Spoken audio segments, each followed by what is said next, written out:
Halo semuanya, saya Siti Latifah Fauziah dari kelas MN21F. Di sini saya akan memaparkan mengenai balance scorecard dari mata kuliah akuntansi manajemen. Dan sumber dari materi hari ini adalah berasal dari buku akuntansi manajemen yang disusun oleh Sepdia Rizka Manurung dan kawan-kawan. Baik, langsung saja mengenai definisi dari balance scorecard. Balance scorecard adalah suatu metode pengukuran hasil kerja yang digunakan perusahaan atau biasa disebut strategi manajemen. Balance scorecard ini dikembangkan oleh Dr. Robert Kaplan dari Harvard Business School dan David Norton pada awal tahun 1990. Balance scorecard berasal dari dua suku kata, yaitu balance yang artinya berimbang dan scorecard yang artinya kartu skor. Awalnya, balance scorecard ini disingkat menjadi BSC dan digunakan untuk memperbaiki sistem pengukuran kinerja eksekutif. Dengan adanya BSC ini, perusahaan jadi lebih tahu sejauh mana pergerakan dan perkembangan untuk memberikan pandangan menyeluruh mengenai kinerja perusahaan agar kinerja lebih efektif dan efisien. Maka dibutuhkan sebuah informasi yang akurat yang mewakili sistem kerja yang dilakukan. Balance scorecard pada suatu perusahaan memberikan perusahaan elemen yang dibutuhkan untuk berpindah dari paradigma selalu tentang finansial menuju model baru yang mana hasil dari balance scorecard ini menjadi titik awal untuk review, mempertanyakan, dan belajar tentang strategi yang dimiliki. Balance scorecard akan menerjemahkan visi dan strategi ke dalam serangkaian ukuran koheren ke dalam 4 perspektif yang berimbang. Balance scorecard menurut Kaplan ini dan Norton dalam si payung pada tahun 2009 menyatakan bahwa suatu kerangka kerja untuk mengintegrasikan ukuran yang diturunkan dari strategi perusahaan, yaitu ukuran kinerja finansial masa depan yang meliputi perspektif pelanggan, proses bisnis internal, dan pembelajaran serta pertumbuhan. Diturunkan dari proses penerjemah strategi perusahaan yang dilaksanakan secara eksplisit dan ketat ke dalam berbagai tujuan dan ukuran yang nyata. Adapun fungsi dari balance scorecard ini yang awalnya hanya digunakan untuk memperbaiki sistem pengukuran keuangan, kemudian meluas dan digunakan untuk mengukur 4 perspektif, yaitu keuangan, pelanggan, proses bisnis internal, serta pembelajaran dan pertumbuhan.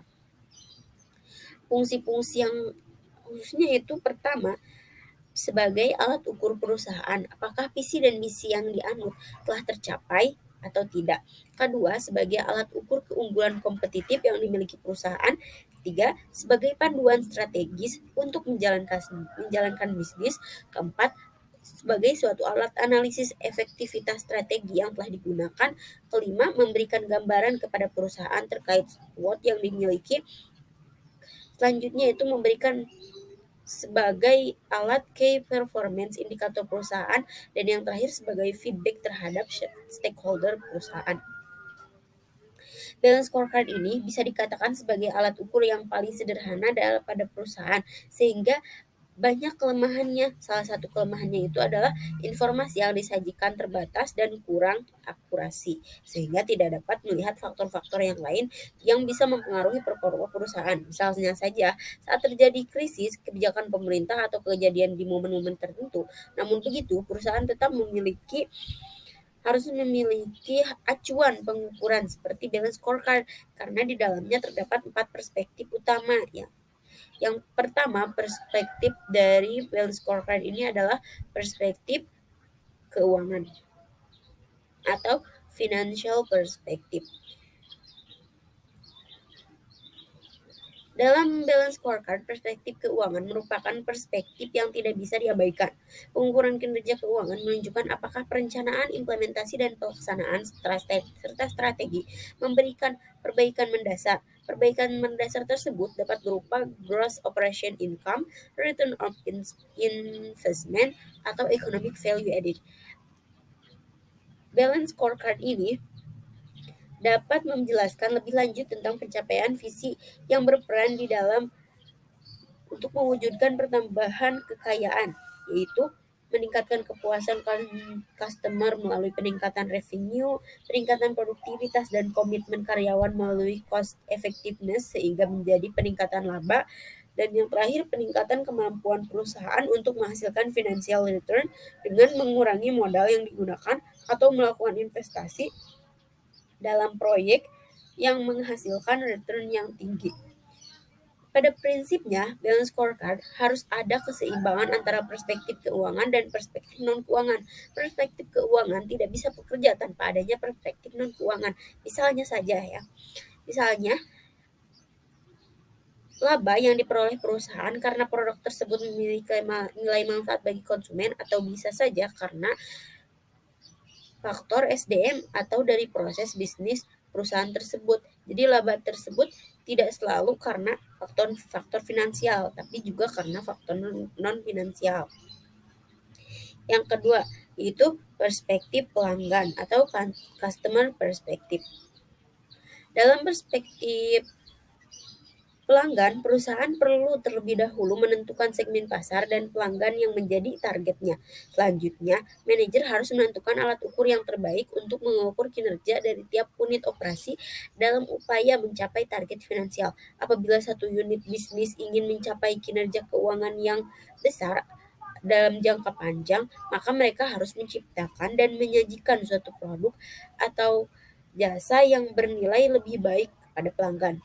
Tolak ukur pelanggan dibedakan dalam dua kelompok, yaitu core measurement atau kelompok inti yang terdiri dari pertama pangsa pasar atau market share, tingkat perolehan pelanggan baru atau customer acquisition, kemampuan perusahaan mempertahankan para pelanggan lama atau customer retention, tingkat kepuasan pelanggan atau customer satisfaction, dan yang terakhir tingkat profitabilitas pelanggan atau customer profitability.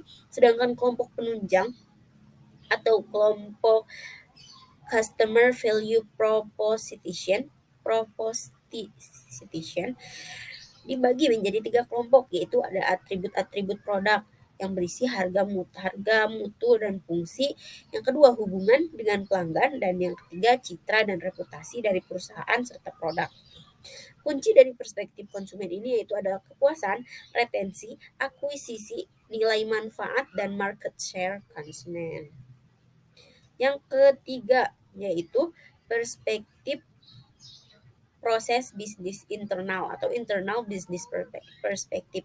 Menurut Husna, pada tahun 2017, perspektif proses bisnis internal ini menuntut manajer dalam mengidentifikasikan berbagai proses internal yang sangat penting untuk mencapai tujuan pelanggan dan tujuan finansial perusahaan.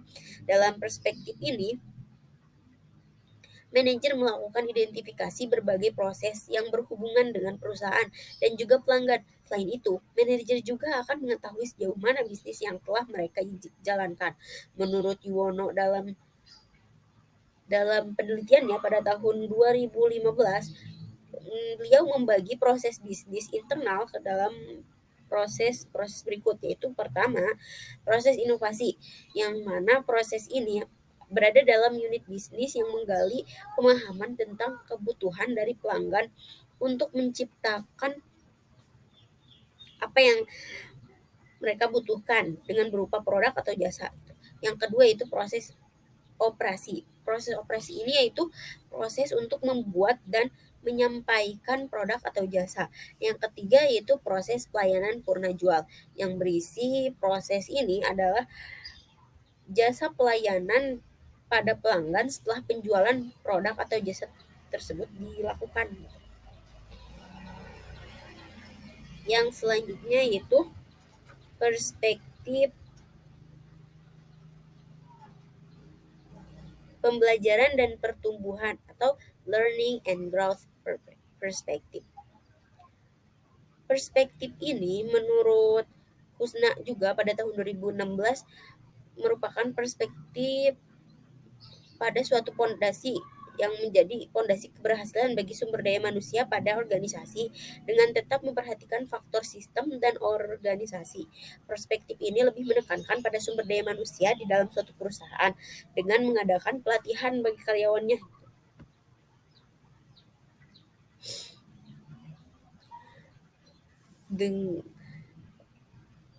Dengan adanya pelatihan ini dapat meningkatkan kemampuan dari sistem informasi dan membuat prosedur yang lebih baik serta perbaikan rutinitas pekerjaan. Perspektif ini menyediakan infrastruktur bagi tercapainya ketiga perspektif yang sebelumnya serta untuk menghasilkan pertumbuhan dan perbaikan jangka panjang. Perspektif pembelajaran dan pertumbuhan mencakup tiga prinsip kapabilitas yang terkait dengan kondisi internal perusahaan. Yang pertama yaitu kapabilitas kerja, yang berisi ada kepuasan pekerja. Kepuasan pekerja ini merupakan suatu kondisi untuk meningkatkan produktivitas, tanggung jawab, kualitas, dan pelayanan kepada konsumen. Yang kedua itu retensi pekerja. Retensi pekerja itu merupakan suatu kemampuan untuk mempertahankan pekerja terbaik dalam suatu perusahaan. Dan yang ketiga yaitu produktivitas pekerja. Produktivitas pekerja ini adalah suatu hasil dari pengaruh keseluruhan dari peningkatan keahlian dan moral dari pekerja. Ada juga moralnya, inovasinya, proses internal, dan kepuasan pelanggan yang dihasilkan oleh pekerja tersebut yang tujuannya untuk menghubungkan output yang dihasilkan pekerja dengan jumlah pekerja yang seharusnya untuk menghasilkan output atau hasil tersebut. Yang kedua dari hal yang harus diperhatikan oleh manajemen dari kapabilitas dari yang kedua dari prinsip kapabilitas yang terkait kondisi internal perusahaan yaitu ada kapabilitas sistem informasi yang menjadi tolak ukur suatu perusahaan untuk kapabilitas sistem informasi yaitu tingkat ketersediaan informasi, tingkat ketepatan informasi yang tersedia, serta jangka waktu untuk memperoleh informasi yang dibutuhkan. Gitu. Yang ketiga yaitu iklim organisasi. Iklim organisasi itu adalah suatu pendorong timbulnya motivasi dan pemberdayaan. Yang hal itu penting untuk menciptakan pekerja yang berinisiatif dan ini dapat menjadi tolak ukur dari berapa jumlah karyawan yang dibutuhkan dan jumlah saran yang diberikan pekerja. Intinya dalam perspektif pembelajaran dan pertumbuhan dan scorecard ini lebih menekankan pada aspek organisasi, bagaimana perusahaan dapat memanfaatkan sumber daya manusia yang ada menjadi suatu faktor keunggulan kompetitif. Baik, demikian yang dapat saya sampaikan. Terima kasih atas perhatiannya. Mohon maaf bila terdapat banyak kesalahan. Semoga apa yang telah saya sampaikan dapat bermanfaat bagi kita semua, khususnya bagi saya dan umumnya bagi yang menonton video ini. Dan sampai jumpa.